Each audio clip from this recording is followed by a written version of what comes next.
What's good YouTube? Welcome to my channel, Lars in Conditioning. If you want to get gains, you should not listen to the science-based lifters, and here are some reasons why.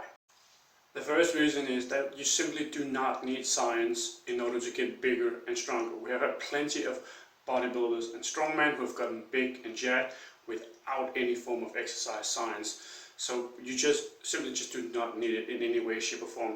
A lot of the exercise science, what it does is simply just muddy the water and make things more complicated than it has to be, with creating all these sorts of like weird angles and stretch and all of these things of this nature. It's just, you don't need it. You just need to stick to the basics.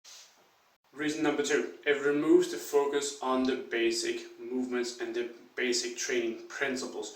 If you want a thick back, deadlift and rows. If you want big quads, any form of squats, Bulgarian split squats, normal squats, you get it.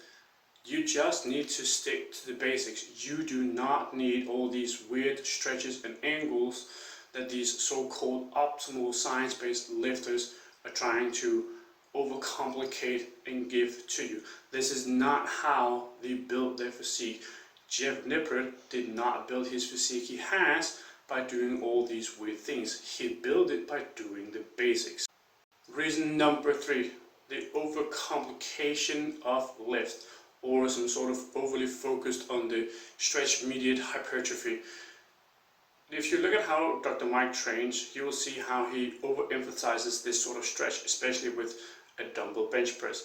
You do not need to do that, because probably you're not super strong and you are not a shit ton of gear either.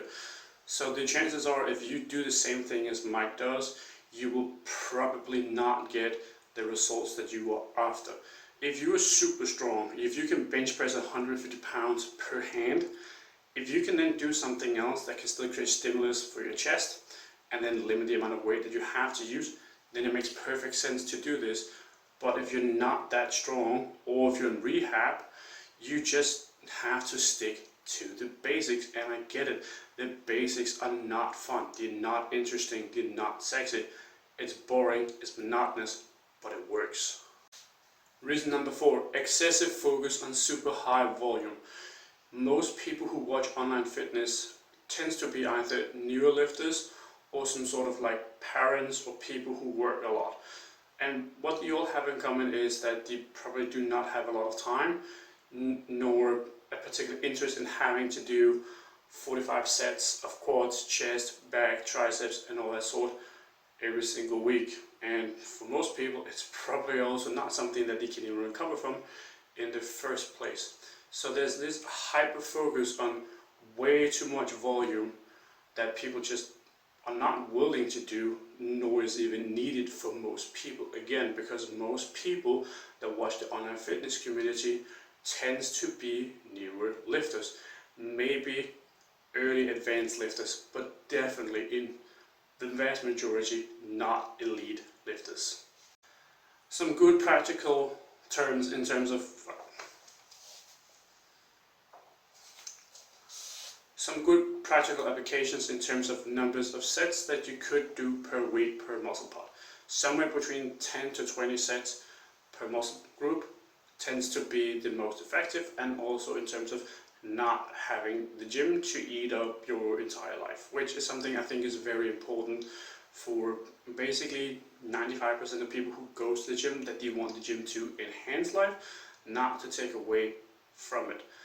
So you can start with 8 to 12 sets per week, see what happens.